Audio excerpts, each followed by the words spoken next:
Assalamualaikum warahmatullahi wabarakatuh. Kisah Qorun disebutkan dalam Al-Quran surat Al-Qasas ayat 76-83.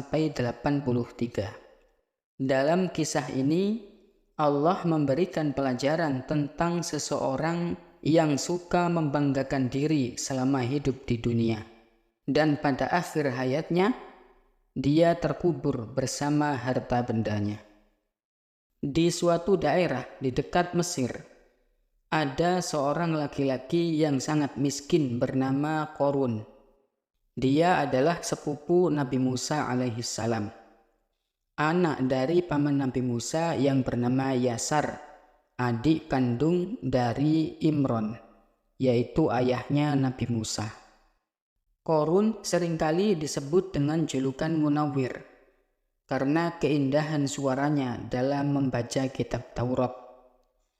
Suatu hari Nabi Musa berkunjung ke rumah Qorun untuk menanyakan kabar saudaranya itu. Ketika ditanya kabar oleh Nabi Musa, Qorun selalu menjawab bahwa dia merasa sangat miskin sampai-sampai dia tidak memiliki apapun untuk dimakan. Lalu Qorun meminta agar Nabi Musa berdoa kepada Allah agar memberikannya sedikit harta supaya dia bisa bertahan hidup. Mendengar hal tersebut, Nabi Musa merasa kasihan dengan Qorun. Lalu Nabi Musa berdoa kepada Allah agar saudaranya itu diberi kecukupan harta. Dan permintaan itu dikabulkan oleh Allah. Hari demi hari, kekayaan Qorun semakin berlimpah. Dia menguasai ilmu jual beli perhiasan. Namun sayangnya, semenjak menjadi orang kaya, Qorun berubah menjadi orang yang sombong dan suka pamer. Suatu hari, datanglah dua utusan Nabi Musa kepada Qorun agar ia menyedekahkan sedikit hartanya. Qorun menanggapinya dengan kasar.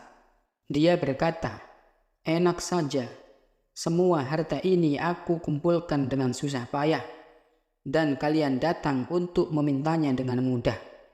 Qorun lupa kalau kekayaannya itu tidak akan bertambah tanpa seizin Allah. Lalu dua utusan Nabi Musa itu meninggalkan rumah Qorun dan melaporkan kejadian itu kepada Nabi Musa. Qorun selalu membanggakan dirinya. Dia selalu berkata bahwa hartanya sangat banyak, tidak ada seorang pun yang bisa mengambilnya. Dia menjadi satu-satunya orang terkaya di Mesir. Qorun memiliki ribuan gudang harta yang penuh dengan emas dan perak. Saking kayanya, kunci-kunci harta bendanya harus dipikul oleh beberapa orang yang kekar karena terlalu berat jika dibawa satu orang. Qorun seringkali berjalan-jalan keluar istana mengenakan pakaian mewah yang berlapis emas. Ia dikawal oleh para pria perkasa untuk berkeliling memamerkan hartanya. Suatu hari, Nabi Musa dan pengawalnya mendatangi Qorun di sebuah pasar, tempatnya jual beli emas. Begitu melihat Nabi Musa, Qorun berkata, "Apa yang membuatmu jauh-jauh datang menemuiku? Kalau tujuanmu ke sini hanya untuk meminta hartaku, maka aku tidak akan memberikannya." Nabi Musa berkata, "Wahai Qorun, ingatlah dulu kamu begitu miskin. Kemudian Allah memberikanmu semua kekayaan ini." Qorun menjawab, "Itu kan dulu. Nyatanya semakin hari hartaku semakin bertambah. Semua itu aku dapatkan karena ilmu dagang yang aku pelajari, bukan karena siapa-siapa." Ikhwatal iman rahimakumullah. Begitulah Qorun. Dia tidak mau menyedekahkan hartanya karena menganggap semua harta yang dimilikinya adalah murni dari hasil kerja kerasnya sendiri. Nabi Musa telah mengingatkan bahwa di setiap harta yang dimiliki Qorun terdapat sebagian milik orang miskin.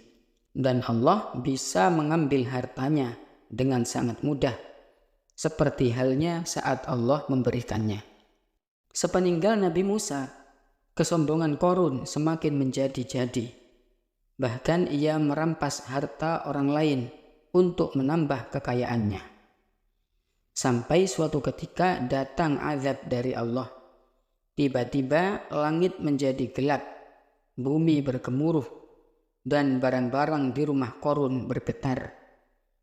Lalu terjadilah gempa bumi yang sangat dahsyat. Qarun tenggelam bersama rumahnya ke dalam bumi, maka tidak ada baginya satu golongan pun yang mampu menolongnya selain Allah. Dan Qarun tidak termasuk orang-orang yang dapat membela diri. Harta dan ilmu yang ia miliki justru menjadi malapetaka baginya. Ikhwatal iman rahimakumullah.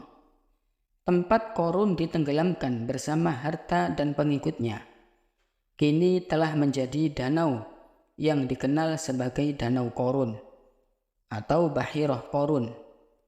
Adapun yang tersisa hanya puing-puing istana Qarun yang terletak di daerah Al-Fayyum, Mesir.